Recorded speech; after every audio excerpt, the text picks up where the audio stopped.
You're listening to the ESO Network, your station for all things geek. Ian, look at this. What, it's a police box. What on earth's he doing here? I mean, these things are usually on the street. I feel it. Feel it, you feel it? Faint vibration. It's alive. Earth Station Who, a fun mashup exploring over 60 years of the Doctor Who universe. Hold on tight, you never know where the crew of the TARDIS is going next.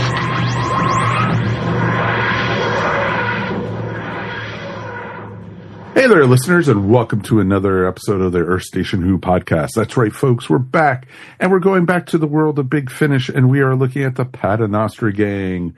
We're looking at Trespassers 1, Rogues Gallery. It should be a ton of fun to be able to talk all about this one, because the three of those characters, Strax, Jenny, and, of course, Madame Vastra, is just amazing. It's great characters that, you know, we've been saying for years they should have their own TV series. And, you know, this is just as good because they haven't been seen on TV for over 10 years now, which is, you know, hence the gray in all our beards. So it's, you know, exactly. So it's going to be a ton of fun to talk about this one. And there's 3 stories in this set. So we'll do each story individually, but we'll do one rating at the end for all of them combined. So I think that's fair if we do that. Let's say hey to this crowd of great Whovians we have tonight. Of course, returning back once again from a sabbatical, Melanie Dean. Hello. I was terrible and forgot the last episode was my husband's birthday, and that's right. We have reservations and everything. So yeah, sorry I missed last time, but I'm back. She wrote us like a half hour before. It's my husband's birthday, and it's like I forgot. I'm such a dork. I don't think I'll be back in time. Happy birthday, hubby. At least you didn't remember it in the middle of recording the episode. Exactly. It could have been worse. He's waiting for me at the restaurant. I had my dates wrong. I literally had thought that the 26th was going to be tomorrow, or the next day, and I was like, oh no. So I mean, I had everything planned. I had the reservations. I had everyone going. All that. Just I didn't realize it was that night and not the next night. So sorry. Gotcha. Sorry, guys. Mm-hmm. Sure, it's okay. It's okay. It's your one newbie mistake with us. It's okay. It's good. Calendars. Let's also say hi to, of course, our other regulars. Let's say howdy to Mr. Mike Gordon. Howdy. And Ms. Mary Ogle. Hi, everybody. It is fantastic to be here. It is great to see you guys all together, and it's going to be fun talking some Big Finish. And folks, if you want to leave feedback or anything for us, please, as always, feedback at Earth Station Who is the best way to do it. And if you made it and watching us and enjoying us, please, right below, like and subscribe. That's the best way to do it, and a thumbs up. And if you're listening to us in audio, 5 stars. That's all we could do. Give, a star for Strax, a star for Jenny, a star for Vastra. And, the doctor's in this. That's another star. That's 4 stars. And for our smiling faces, that's worth 1 star. So 5 stars right there. Not too bad. I was pulling it out of my butt, folks. It really is. But it's cool. It's going to be a lot of fun to talk about this. We're 2.5 weeks away from the Christmas special by the time this comes out. And, I'm looking forward to it. We talked a lot about the trailer last week, so we're going to be, holding off from, going about the teaser trailer that they put out this last week. And at least they didn't wait till right after we recorded to do it this time. So it's always a plus with that. But, it's kind of cool. And I'm jealous as hell because in the UK, there's so much Doctor Who stuff going on around Christmas this year. On the 23rd, I think they're going to be showing War Games on the iPlayer, I think, or the Whovian thing that they have over there. And then, of course, they have the new episode. And, they just have all this different Doctor Who stuff going on. And I think they're also releasing the concerts that they do It's going to be broadcast one time on iPlayer or on BBC, I think, also. So the you have proms? all that. The proms. It's pretty cool. And everything. Cool. So yeah, and us here in the United States, we get the Christmas special, so it's okay. Yeah. So everyone else in the world is just like that. We're just watching. It's a good thing to do. So it's going to be a ton of fun, though, to watch the Christmas special with our family and everything. And you know what? It's going to be nice to be able to celebrate with everybody and, have Doctor Who back on Christmas, which is nice because it's been a few years since we've had that. So, yeah, that is nice. I missed it on Christmas. It's a nice thing because, as I'd like to say in my house, we, watch Doctor Who and then go out for Chinese. So it's perfect, It's a good tradition. It's a good thing it's a great tradition. So it's a great thing to do. And you know what, folks? We'd love to hear sometime what your guys' holiday traditions will be. Do you gather around with the family and watch Doctor Who? Or are you going to just, catch it whenever you can?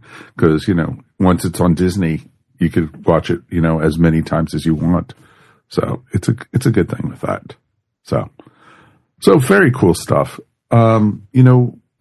Other Doctor Who news, we'll wait till the next episode or two to be able to start talking about that kind of stuff. Because I'm pretty sure, and I almost guarantee it, we will get a trailer for the new season of Doctor Who at the end of the Christmas special. I hope we do. There'll probably be something, yes. Yes. So I'm looking forward to that, and I think we're going to have a lot of fun with it. So, you know what, folks? We're in for a big treat with Christmas time. So, all right. Since we don't have any other Doctor Who news, let's jump in with both feet.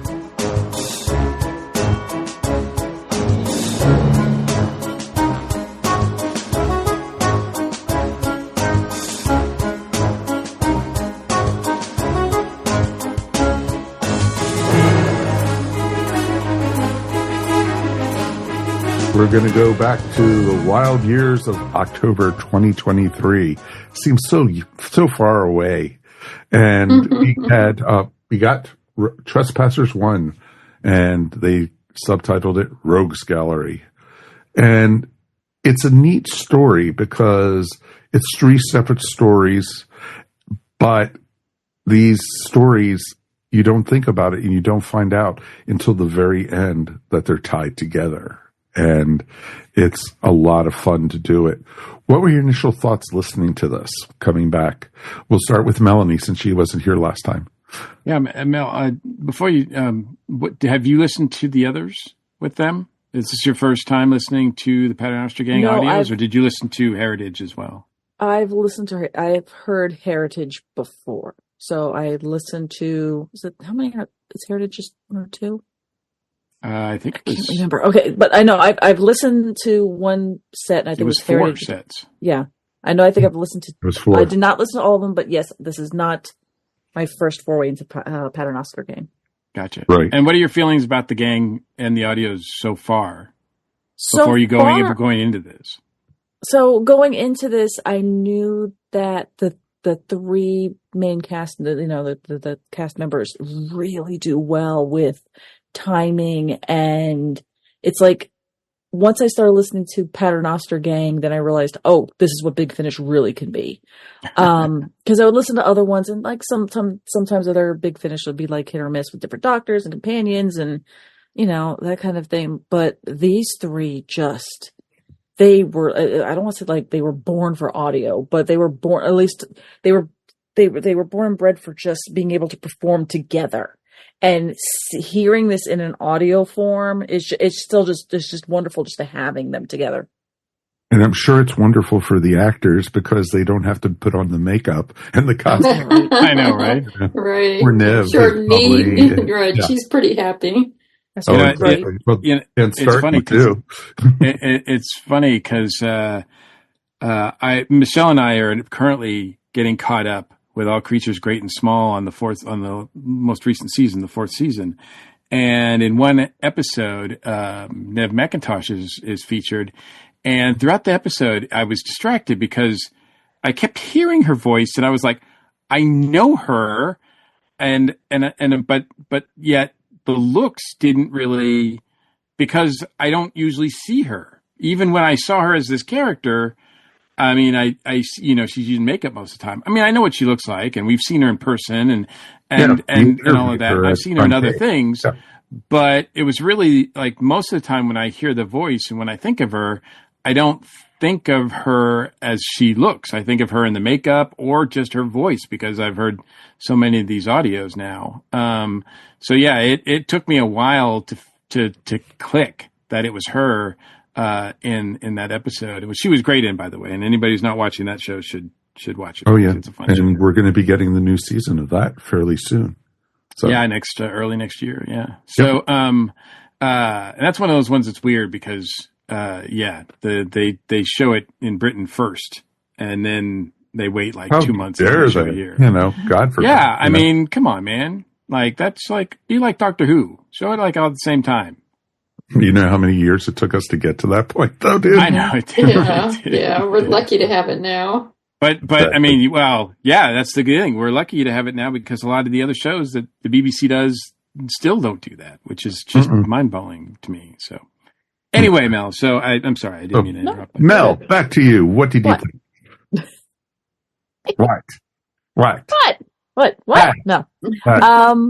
No, I mean, I was like you were saying in the beginning of this episode, I saw Rogue's Gallery and I thought that they were going to be 3 separate, stories completely. And that was their way of trying to tie the 3 together a little bit, even if it was just kind of like, oh, we're releasing these 3, they're kind of together.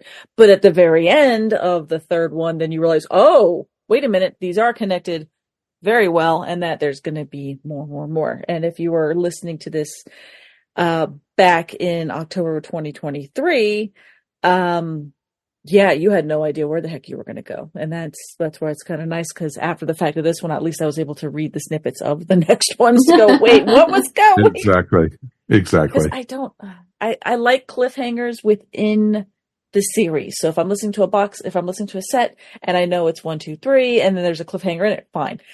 It having a cliffhanger at the end, if I was listening to this last year, I would have been irate because I don't I am not patient. I don't like waiting. But anyway. So I guess we're going to have, for Mel's sake, we're going to have to review the next one sooner than later. Please. Yes, please. Although it did throw me off a little seeing on the image of Paul McGann on the box and hoping that he was in a little bit more than he really was. Mm-hmm. Used very sparingly, but I'll take whatever I can of McGann. No, exactly. All right, Mary, what about you? I liked the first one. I thought the second one was okay, pretty good. I did not like the third one. But I did like the cliffhanger. Yes. The cliffhanger was fun. And it almost redeemed the third one. No, that totally makes sense. That actually totally makes sense.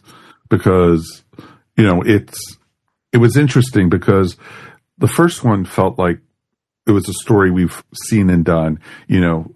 Some people capture aliens and use them as, for showpieces. And we've seen that a zillion times, not just Doctor Who, but other storylines and everything. And I liked the little twists they did with it, though, and the connections they had to Vastra, which was nice. And so I thought that was the strongest one of the 3. Oh, I agree. Yeah, I really liked the first one. I enjoyed the first one a lot. And and I loved the way they connected it to Vastra. I thought that was a very clever thing to do rather than just have them to be random, aliens. And then in the second one, having the intelligent, basically the pterodactyls, and it was just like, So, and then Vastra, also a tie into Vastra, which was interesting. And then the third one didn't have a tie into Vastra at all. So her past. So it was interesting. Well, her present. Yeah, it was definitely her present. Very much her present. And her future. Oh, yeah. Knowing that she, spoilers, married the wrong person. the wrong person. Exactly. So you think. So it'd be very interesting to see. Mikey, what about you? Yeah, I enjoyed all three. I mean, I'm glad to have the Paternoster Gang back. I think the stories are generally, we really liked Heritage all the way through, all 4 volumes. I don't recall anyway there being a bad one in the bunch. I think some were better than others, obviously, when you deal with Big Finish, you're going to get that. But I think, the quality was so good that you could almost, it's like you said, Mike, we haven't, those people complaining, oh, they should have their own series. They do have their own series. This is it. And I don't feel like that there's anything missing by not having, like, this is not doing anything that a show couldn't do. Mm-hmm. In fact, it's doing more than a show could do. And I think the writing is just as solid as it would be if it was a live action, maybe better. Who knows? But, so I really appreciate the chemistry of the cast. I like this time period, and everything that goes with it, and the way they explore that too. So yeah, I was glad to have them back. I really appreciated the first one, and as we talk about, go into details, there's more to say about that, of course. The second one I liked a lot too, written by Dan Starkey, which is awesome. Yes. But it has. It's one of those, like, what do they call them? Like closed room mysteries or whatever that, like a Sherlock Holmes thing. So, and I really appreciated the fact that one was, they split them up, but yet they still managed to find a way to intersect them, which to me didn't seem too contrived. I thought it still felt pretty natural, and I thought it was really well done. And yeah, the third one's a bit of a mess. And I didn't know what to make of it until the end, when I was like, okay. But as we'll get into it, I think the great thing about the ending, the cliffhanger, is that it dials back to the first story. So it doesn't really have as much to do with the second story or the third story, which is, like I said, a bit of a mess. But overall, I still really enjoyed everything. I thought it was produced really well, and I still thought it was enjoyable to listen to. No, I thought the cliffhanger tied very well into the third story, because that explained how there was another Sontaran, that there was another, Vastra, and, so it was. Did it though? Yeah, but then also another, and that this person has been messing with the whole stories and everything. I don't think because he even was the eighth Doctor in it. I think the attempt was there, but I'm not convinced that it was successful in really tying that together. I thought that it was because interfering. It seemed pretty random. That the roles that the doppelganger was taking, and so there's still a lot of questions there, which will be handled. But yeah. I did feel like, especially after the first two, I did feel like the whole Trespassers, or maybe the theme of this, was going to be, tying into Vastra's history, her race's history with ancient Earth. And that kind of thing, which I guess still remains to be seen whether that is going to come out of the events or anything to do with the third one or not. So, but I don't know if that's where they're going with the whole Trespassers thing. The fact that, that her race still claims to be the original Earth people, like the people of Earth, like the beings of Earth, like the native Earthers, so to speak. And anybody else, even humans, are really considered trespassers. Well, possibly. It's a good thing to see. It was interesting, though. Let's go through the stories. The Ghost and the Potato Man, which, I love the name of that one. It's just sounds fun to say. And I loved seeing Strax the Entertainer in this one. Yes, he was great. I love Strax in every one of these stories. In all three of these. It was. You like the way that they have him doing the Big Finish intros. Oh, Yes. Yeah. for the love of stories. That was that was great. I love that. No, I thought he should do all of those. I think that would have been awesome if he could. But I thought it was very well done. The first one, it was interesting because Vastra kept on thinking about that she was I recognize these from when I was a child. And, she says that because she was like going, this seems strangely familiar. And, she kept on tying into that. And it was real interesting to see that storyline and such. And I thought it moved very quickly. It didn't feel like it was dragging, because there's some big finishes we've listened to. It's like, oh, how many chapters does this have left? And everything. So but it was interesting to see. And, I kept on thinking of like the Barnum and Bailey sideshows and everything with it. And it really was pretty cool. Yeah, it has a very pantomime vaudeville sort of feel. The old vaudeville. Yeah, the old music shows and exactly. And they do they it had their well. slogans. They had the slogans that they were talking about. I really like them tying it in with Jago and Lightfoot, that series. And I do wonder if, because Christopher Benjamin was in the last volume of Heritage. Right. And that was a great tie-in to have that character there. And they do mention him there. They do name drop him here. I do wonder if when they were writing it that maybe they had a role for him, but I mean, he's still with us as far as I know, but I don't know if he's in any condition to do any work. And I hope he's doing okay, because I would love to see him appear again. But yeah, I like the sort of the fact that they tied it in and the whole theater district. And yeah, I mean, you can't get more London, than Victorian London than the music halls of back then, so I think that was really realized great. And to me, the best part about it, like you said, Mike, the plot is kind of like, okay, they're using an alien. We've seen this before, blah, blah, blah, blah, blah.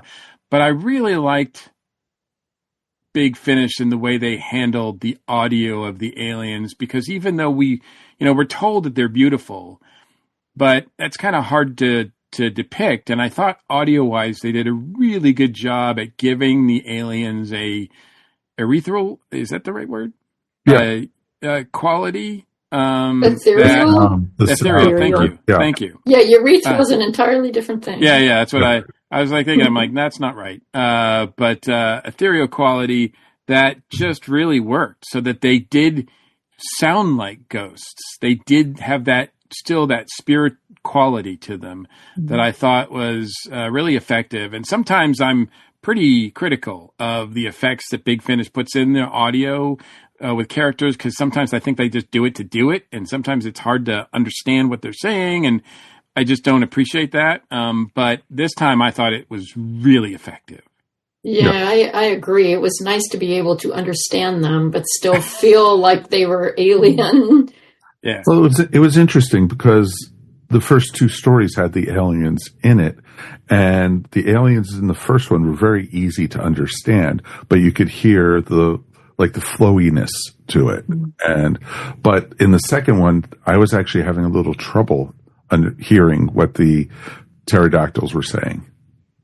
And so it wasn't as clear. Yeah, I mean, that's often been a problem in Big Finish. They go a little heavy on the sound effects for the voices, and it makes it hard to hear. And yes. It wasn't quite even like this. I had the same problem with the second one too, but it wasn't quite as bad as it has been in the past. But yeah, they need to be careful about that, because it really detracts when you're, trying to strain to hear what it is they're saying. I mean, I love all the tie-ins with Vastra. I hope they don't let that go in the future volumes. I hope we get to explore a little more where she came from and what makes her who she is today, because she's such an interesting character. Yeah, and I think at least in most of the stories that we've heard and seen, more emphasis is now on her as a great detective or as her as Jenny's wife than it is that she's a Silurian. like we don't really get that tie-in and what that means. I mean, we get many people, freaked out because she's a, lizard or whatever, but what does that mean for her? How does that weight of being like an original native earther, like really, like how does she feel about that? And I like the idea that we're getting to play with that a little bit here. I hope that's the theme of this. That's what trespass means. So too. So I hope that that's the way that it plays out, but we'll see. I mean, it's still kind of early, and even though we have a cliffhanger and a definite baddie, so to speak, it's still kind of unclear as to what is going to be the mythology of this whole run. There's definitely a theme of relationships running through this one. I mean, you've got Jenny's parents, Jenny and Vastra, the woman and her fiance. It's and I mean, it's nice that they're exploring that, though I really did not like the whole Great Expectations trope thing. I hope they just let that go because it did not work. Oh, but it didn't work very well, but the whole thing with the wedding dress and such, and, stay away from the armpits. Oh, stay away from the pits. It was just like, oh, God, 30 years of wearing the same outfit. Not showering or bathing. It's just like, oh, my God. Yeah, I mean, I know we're skipping to the third one, but the weakest part of the third one to me is just, it just flows really weird because you're just wondering what the heck's going on. And that's not a bad feeling, but it doesn't satisfy at the end. You still don't feel like you knew what was going on or nothing really connected to me. And in the middle of it, you've got this sort of like woman scorned, woman acting insane trope. And it just, it doesn't really fly. I think it's something that we need far less of, and I was kind of surprised that it was to see it used in this way. Or the parasites on the dress that were killing, ruining relationships, and it was just like, that was just dumb. I'm sorry, that was stupid. They had to tie it somehow to how everybody was.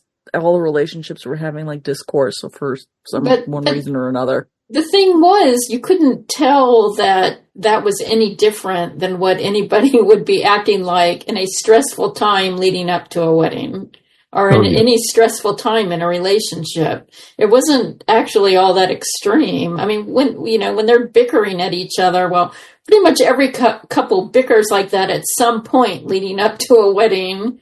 Because you're just toss them both into an IKEA, see how they fare. Yeah, exactly. Trust me, it was pretty normal. And I was like, we don't need. Are the parasites really doing anything? Because it doesn't feel that different. Anything normal. Not more than anything normal.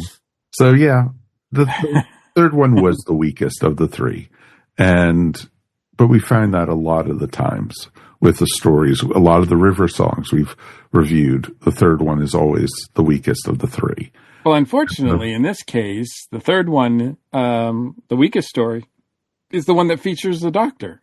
Which is a shame, because it's like, that's the one that's going to attract a lot of people, if anything. Because to that one, it's like, this one's got a doctor in it.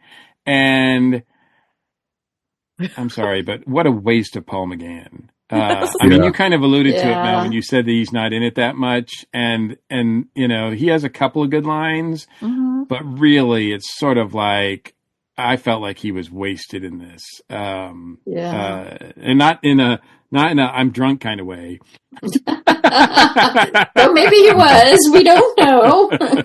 But it just written wise that he didn't need to be there.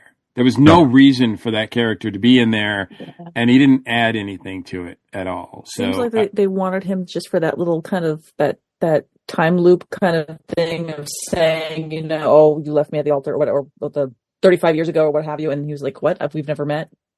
That little thing. It almost like, oh, we need you for a quick little plot device that will tie up again in another episode. Right. Well, it's like he was wandering through the office that day and they were like... It's kind of like, but it's really tying into two things too, because in the Once and Future story that with the Fourth Doctor, was it the Fourth Doctor that we listened to? Yes. No, it was the 10th Doctor, right? 10th Doctor. With the Paternoster Gang. Jenny mentions that the Doctor was at their wedding. Mm-hmm. And so that's an interesting story to tell. Right. But this is not that story. Yeah, this is really not that story. At least I hope it's not that story. Yeah, I mean, maybe. I hope not. I mean, as we find out, and I know we're jumping around here, but yeah, as we find out, it's not really their wedding. And I do hope that they do get a better wedding at some point. So well, they didn't even really have a wedding if she married somebody else. So. Yeah. Right. No. Right. Exactly. So it was interesting. Let's jump over into the second story. What were your thoughts on that one? I enjoyed it. Like I said, I'm a big Sherlock Holmes fan, and to me, it felt like this is seeing them do detective work. I like the fact that it set up like they had cases and they were going through them and they were divvying it up, and then and I also like the fact that, and maybe it's because it was written by Dan Starkey, but I think too often Dan Starkey's role, or I should say Strax's role, is just for comedic relief. And too many times he just says something and then Vastra says, shut up. And then, they move on or something. But in this one, it seemed like, okay, well, he actually has agency. He actually can do a job. He's not great about it, but he could do it. Right. Mm-hmm. And Vastra trusts him to do it. Like she says, she sends him to work this case. And I like to see that. I'd like to see that all three of them are capable of working separately on their own, but then when they get together, it's a force to be reckoned with. But and that was another problem I had with the one of them. What's the one where she gets where Jenny gets kidnapped, and I was kind of like, oh yeah, that was in the first one. That was kind of the weakest part of the first one for me, where Jenny gets kind of taken, but she's all like, her only response is like, wait till my wife gets here. And I'm like, you should be able to, I mean, she does kind of escape on her own. No. But I kind of felt like that was something that she should have been able to handle a little bit better. Exactly. Well, Jenny's, always been very kick-ass herself. She's a trained swordswoman. She's, she knows how to fight and everything. And, just the whole thing, wait till my wife gets here. It's like, no, you can get out of this yourself. And that I found a little weak. But that also then leads into, was she kidnapped the whole time in the second and third storyline? Then. Well, yeah, we don't know when. Yeah, we're not really sure. Yeah, we don't really establish that. The other thing about the first story too is that she goes up against Vauxhall Vani, and she should be able to take her, but she doesn't, and she gets kidnapped and she gets taken. It's just like, okay, whatever. And then Vauxhall Vani, which I thought was going to get her comeuppance at some point, just disappears. Like I don't know, like. They don't so if anybody was to come back at the end, I thought it was going to be Vani. Like I thought, I'm like, oh, we haven't seen the last of her probably. And then, to find out that it's actually Reg that comes back, I think at the end, right? Not at the end of the third story, not Vani. I was kind of like, well, that's kind of weird because we saw, Reg gets, we don't even know if that's the real Reg. But. Yeah, well, he's a less interesting character. It would have been more interesting to bring Vauxhall Vani back. Yep. Reg is just kind of there. Yeah. He doesn't really do much. Right. No, absolutely. Right. That's a good point. But it's interesting, too, because you had these different characters and you were like, oh, what happened to this person? They just disappeared. And they, I expected a little bit more for that. And, But it was interesting because I liked, like Mike said, I liked the Sherlock Holmes feel of the second one. The mystery of the man who checked into his hotel room and then vanished. He got gas and everything. Yes. And everything. And it was just like, okay, that was pretty awesome and everything. And it was fun. And folks, we're dissing on the third story, but all three of these are fun. They were good. There was a fun listen. And, I was listening while I was working today, and it was a great, day on a rainy afternoon to be able to listen to Big Finish and everything. It was pretty cool. Yeah, I mean, the set as a whole is fun. I would recommend the set, even though the third story is the weakest, in my opinion. Oh, yeah. It's not like the set is a loss. It's not terrible. It's very entertaining. It's not like it's a Chris Chibnall story or something. There it is. There we go. It's not an episode until we bring up Chris Chibnall. Took like 50 minutes, but we got there. I mean, it's like for all of you doing the drinking game where you drink every time we mention Chris Chibnall, take a swig. There we go. The funny thing is, like, for me, the fault I had with this one, and it's nothing, and it's more about me than anything on the three of the three episodes, and it's that they all have such great chemistry. There's a lot of characters. There's a fair amount of characters, so it's not like your normal just two people. You have three plus all your extras. Right. And it is very, especially the second one's very Holmesian in that it's complex. This is one of those Big Finish ones where I would recommend doing where you can pay attention a little bit better. Like, this is one where I know I'm going to go back and listen to it, but probably like in the car, so I can really get into and connect all the dots and figure out everything. I was listening to this while I was working, but yet not when you're doing Excel spreadsheets, because my brain was really focused on something. So I know I was missing stuff, and I would go back and listen to it again. So I was getting all like the jokes and the timing and all that kind of stuff, and a lot of the comedy stuff. Especially in the third one, getting ready for the hen party. I'm Strax. I've brought my chicken. That kind of stuff. It was fun. I think I would probably gonna rate this higher if I give it a better all my attention to this, because it really richly deserves it. But I was just terrible human being thinking I can listen in the background and I'll be fine. Not when my brain was having to pay attention to other stuff. I know. I was doing the same thing. I was designing some web pages, and it was just like at the same time, I just sat there listening to the story. It's like, oh yeah, I got to keep on working. Right? Yeah, exactly. Well, for those of us who gave it our full attention, terrible review. Exactly. Shame on you. You have to know shame.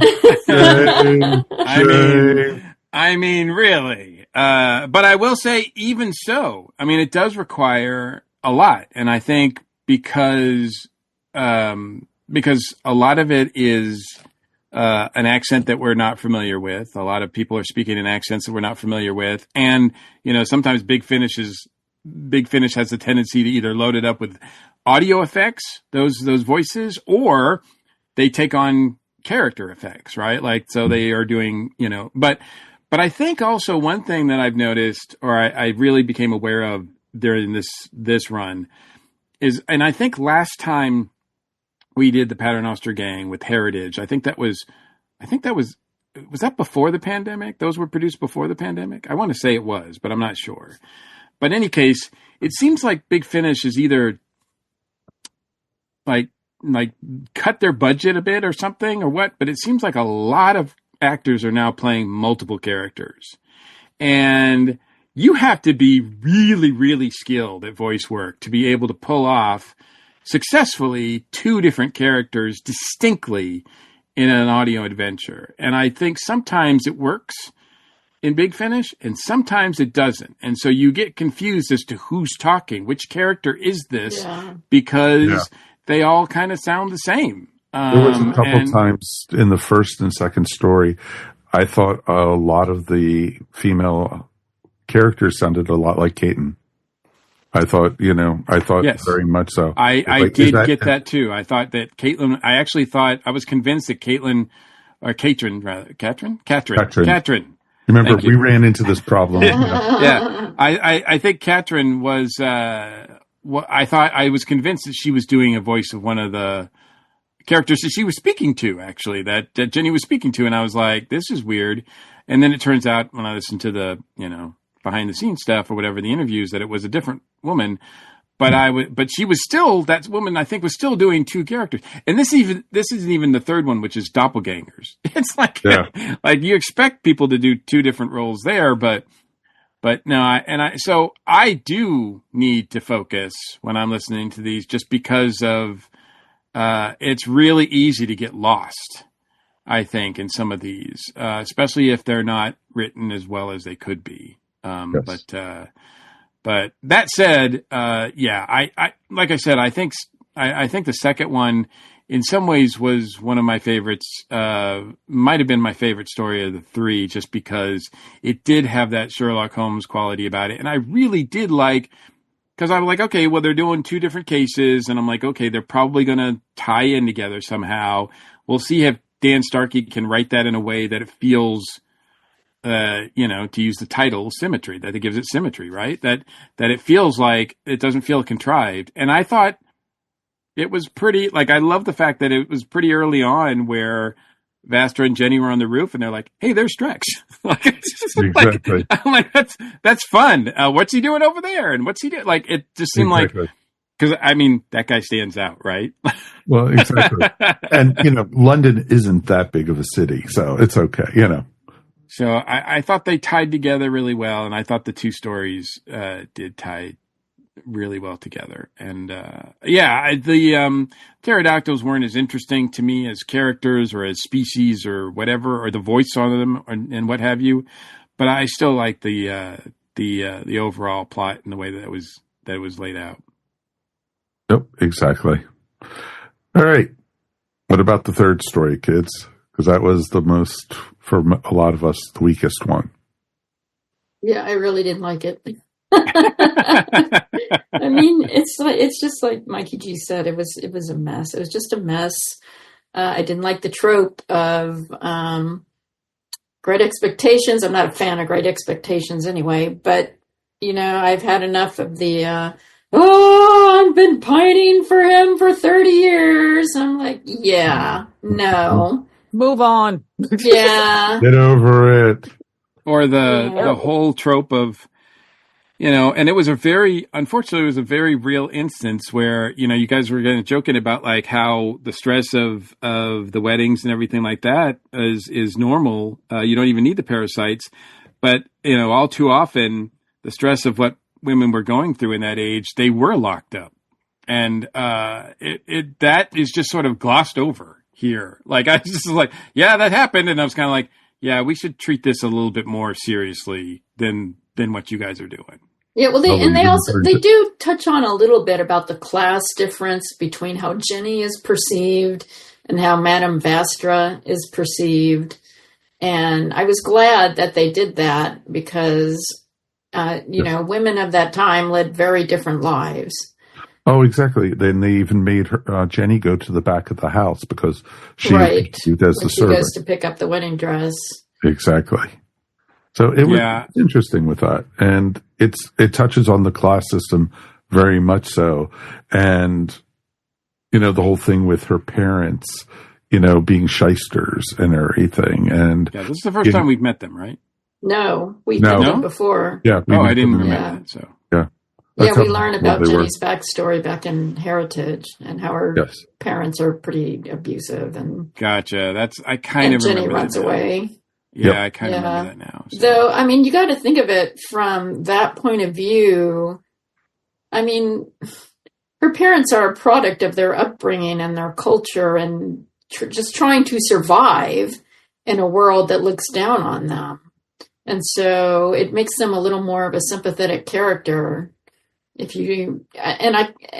think they've tried to introduce that a little bit in the first story. I'm not sure they were really successful, but But I think they tried. Yeah, briefly they tried to do it, but it didn't work. But there's nothing here that gives them. Certainly by the end, where they show up at the wedding, because they do accept Jenny and Vastra, didn't feel earned to me. Yeah, it felt very abrupt. But, I mean, kind of nothing in that third story felt earned. Well, yeah, that's it, yeah. No, yeah. Yeah, absolutely. but, and like you guys said, it was like, wait a minute. I know that voice. That's Paul McGann's voice, because I didn't see the artwork, so I didn't even know the Doctor was going to be popping up in these. So it's just like, wait a minute. This is just, it's like, okay, but he was so briefly used. It was like, yeah, I know you want to feature on the other characters, but, it's the Doctor. The Doctor should be fairly important to the story. This is the first time in a Paternoster Gang story that we've gotten a Doctor. Yes. So, I mean, it's a big deal. And it's it's a Doctor that we want to hear more from. We want to see more of. And, so anytime we get him, it's hopefully a great thing. And yeah, I like Paul McGann and I like his Doctor, and he's done some great stuff with Big Finish, but this is, if you're clicking on this story, if you want to buy this story just because you loved an Eighth Doctor adventure, this is not it. This is not it. Nope. So, yeah, I think that's all we really have to say about this one. We didn't even mention Strax singing. Oh, God. I was trying to forget that a little bit. Yeah. We get a musical number at the end. We got a song. We get a musical number from the Potato Man. It's kind of a bummer that doesn't carry over. Like he gets a love interest in this story, but then the next two stories they don't mention it at all. Yeah. Don't do it at all.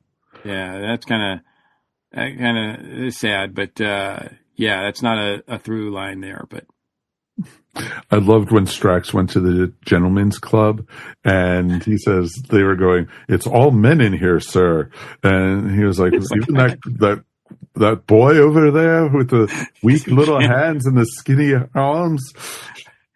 The beauty of Strax, and Dan Starkey gets all the credit for this, is that the beauty of it is that the jokes are the same. The jokes are the same over and over and over again. He wants to kill things in battle. He thinks that, boys and girls and men and women look the same. He uses it that like constantly, all the time. And yet it never feels old to me. Like I never get tired of it. I never just roll my eyes. I'm not like Madame Vastra, who just like, shut up, stop it. I'm just like, yeah, more please. Because he's just his delivery on it, and he's consistently just makes it fresh every time. And I just laugh every time. Well, exactly. And it's interesting too, because like in the first story when Strax was getting into show business and he was drinking it up and everything, and Vastra goes, "Come on, it's time to go. That's it. No more." And he's like, "Oh, Mom," it almost felt like. And so it was interesting. All right. Any final thoughts before we go ahead and rate this one? And we like the theme again. Yes. Music. Well, the theme is still much better music. The theme and the music are top notch. So very much so. Credit to Joe Kramer, I think is his name, that does the music, and also sound design. I think he does an amazing job on this run. Awesome. All right. 1 out of 5 TARDISes, 1 being the worst, 5 being the best. Mary, you got to go first this time. Oh boy, it's almost a little hard to rate because it ends on such a cliffhanger that it just feels kind of unfinished. No. And when it did, it was, I looked on the thing. Wait, no, there's got to be more. No, there's got to be another chapter. No. Are you saying that this was produced? You're getting. Are you seeing this was a big unfinished production? Yeah. Mikey G, everyone. We'll be playing all week, folks.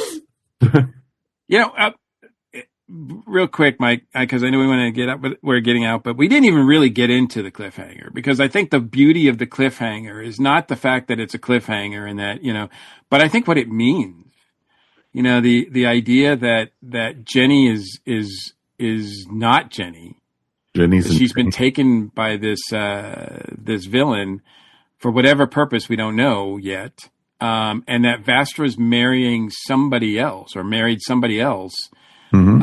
And she went through all that and she was fooled. I mean, that's heavy. That to me was like really, really, much more than anything else in that story. All of a sudden that scene like had weight to it. We like to think that our great detective can't be fooled, but man, she was really fooled on this one. Yeah, I mean, that's actually pretty horrifying if you think about it from both points of view, from Jenny's and Vastra's. And it does make you wonder how they're going to deal with that in the further iterations. I hope they don't just gloss over that. Well, so many shows have done. They take that somewhere. But so many shows have done that, and they've kind of glossed over it. Oh, you were kidnapped and you were replaced by a doppelganger, and you slept with that person or you kissed that person, and you didn't even realize it wasn't me, and everything. Yeah, they did that big time in The Boys this last season, actually. Well, they've done it in Star Trek and Stargate, and I mean almost every fantasy and science fiction show. Most of the time they just blow it off, Yeah. It's like, oh, you didn't know, it's okay, type thing. I have to think, though, because this series and the series before it has been so solid, that I'm confident, with some confidence anyway, that they're going to be able to pull it off well. I'll be very curious to see. I will say, if this was a River Song adventure, I would not be as convinced. Yeah. Okay. Yeah. Good point there. Mary, well, in fact, what's your point? The writer of the third episode that none of us like on this one has written something for the next River Song Big Finish that we're going to do. Oh, really? So I'm hoping she redeems herself. Hoping. Okay, Mary. Anyway, rating. Rating. 1 out of 5. I think I'm going to give it a 3.5 because I really do not like that last episode, but I like the first one a lot. I like the second one is my okay to good episode. The third one is bad. So I think, and my rating might change as the series goes along and we find out more about what's happening, and it might lead back. I hope it leads back to some of the stuff that happened here. But the production design is great. The sound design is great. The actors are amazing. There's a lot to recommend in this, and I highly recommend it. But I think I can only give it about a 3.5 right now. Okay, Mikey G. I think production-wise and everything else involved, I think I'm going to give this a 4. I did enjoy the first 2 stories a lot, and even though the third one is weaker, I still think it's fun. It was fun to listen to, and like I said, Paul McGann is wasted, but he's still fun to listen to, and the cliffhanger makes me want more. So it accomplished what it set out to do, and I would definitely recommend that people check this out. This is a great series of stories that I'm really confident. I'm excited to get the second volume. Awesome. That's totally fair. Mel. I'm kind of echo both of them. I'm going with a 4 because if I look at like all three of them, it's more like 4, 4, 3. But this is one where I'll just bring up the last one up to the 4. Almost like I want to give it like if this is a B, like this is a B- right now, and that I'm going to be able to, because I'm excited to listen to this in the car on the way to work, back and forth, and that way to kind of, I really do want to re-listen to it and catch the things that I know I missed. That way I can really give it all of my attention. And then I have a feeling that by that point, re-listening to it, it'll probably go from like having it's a B- to a B to a B+, where this is still a 4, 4, 4. I have a feeling it's just that's what's going to happen. So I'm good with just giving this a 4 because it really was fun to listen to. It was just for me having to stop and go, wait, what? Rewind. Exactly. Okay. No, I agree with wait, that. What? It does happen. It does. All right. I'm going to do the 3.75 for this one. I'm going to go in between what Mary said and what Mike and Mel said. Pretty much, I liked it. It was enjoyable. It moved very quickly. The third one was the one that pulled it down from a 4. It was, it was the weakest of the 3, but it was still a good story. It was entertaining. It was funny when Habersham was standing on top of the roof as the insane asylum was burning, that she started the fire. And I kept on thinking, oh, Batman's going to show up or something like that. Instead you got Strax and Vastra instead. And so, but it was fun. And, I didn't mind the Great Expectations tie-in. And I thought, I kind of giggled to myself about it because I had to write a term paper on it when I was in high school. So we had to go I had to read the book so many times. And, and it's a fun story. Don't go see the movies of that. They've never done a good version of that movie, of the book. So I do enjoy it. And anytime you get to hear Paul McGann is always great, but I wanted more of it. And so that's where it brought it down. So the cliffhanger, I was like, wow, that actually surprised me. I fully was expected, it's going to have a happy ending. Vastra and Jenny are getting married. It's going to end on that note, blah, blah, blah. But no.